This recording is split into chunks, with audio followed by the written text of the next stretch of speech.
Friends, இதுதான் வந்து apple செடி. நம்ம வந்து வித்து போட்டு முளைக்க வச்சது. முளைச்சிருச்சு. நமக்கு நீங்கள் பார்த்தீங்கன்னா உங்களுக்கு தெரியும் எவ்வளோ ஹைட்டில் இருக்குன்ட்டு. ஆனால் நம்ம ஊர் கிளைமேட்டுக்கு ஆப்பிள் வர்றது கஷ்டம்தான். நம்ம நட்டு வச்சுருக்கோம், ஆசையாக நட்டு வச்சது வளர்ந்துருச்சு. இது எப்படி வருது, காய்க்குது அப்படிங்கிற நிலவரத்தெல்லாம் நான் உங்களுக்கு கண்டிப்பாக அப்டேட் பண்ணுறேன். ஓகே ஃப்ரெண்ட்ஸ், இதுதான் மரவள்ளி கிழங்கு, மரச்சினி கிழங்குன்னு சொல்லுவாங்க, கப்பன்னு சொல்லுவாங்க. அதுதான் இது. இதோட இலைகள் இப்படி தான் இருக்கும். இந்த இலைகளை நம்ம சாப்பிட முடியாது. இதில் வந்து பூவும் காய்க்கும், காயும் வரும். இது வந்து 9 மாதம் 1 வருஷம் அதே மாதிரி தான் அறுவடை.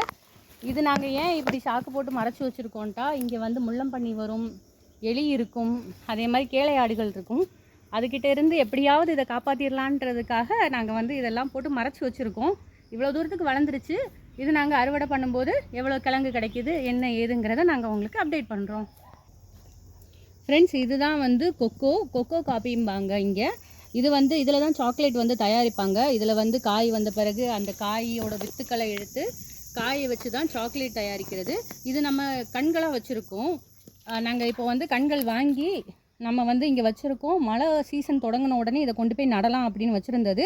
இங்கே நல்லா அழகாக முளைச்சிக்கிட்டு இருக்குது. இப்போ வந்து மழை சீசன் தொடங்கிருச்சு. எப்படியும் 1 வாரத்துக்குள்ளே நட்டுருவோம். நடும்போது எப்படி நடணும், எவ்வளவு ஸ்பேஸ் விட்டு நடணும், என்ன ஏது அப்படிங்கிற அப்டேட்டெல்லாம் நாங்கள் உங்களுக்கு சொல்கிறோம். ஃப்ரெண்ட்ஸ், இதுதான் கொக்கோ காப்பி. நம்ம இப்போ பார்த்தோம் பார்த்தீங்களா, அதே செடி தான். ஆனால் அங்கே வந்து சேர்ந்து நின்னதுனால உங்களுக்கு தனித்தனியாக தெரிஞ்சிருக்காது. இது வச்சு 2 வருஷம் ஆகிருச்சு உண்மையாக சொல்லப்போனால். இது வந்து நிறைய இலைகள் தளிரமாக நிற்கிது. இதை வந்து இனி பிரித்து நம்ம வந்து நடணும்.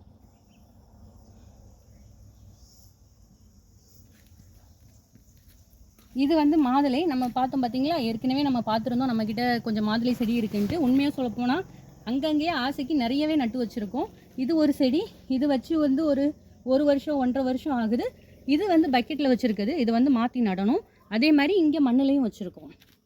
நிறைய இடத்துல நம்ம வந்து பழங்களோட ஆசைக்காக இதுகளே நட்டு வச்சுருக்கோம். அதே மாதிரி இங்கே பார்த்தீங்கன்னா பச்சை மிளகு பார்த்திங்கன்னா எவ்வளோ காய்ச்சிருக்குன்னு பாருங்கள். நிறையவே காய்ச்சிருக்கு நமக்கு.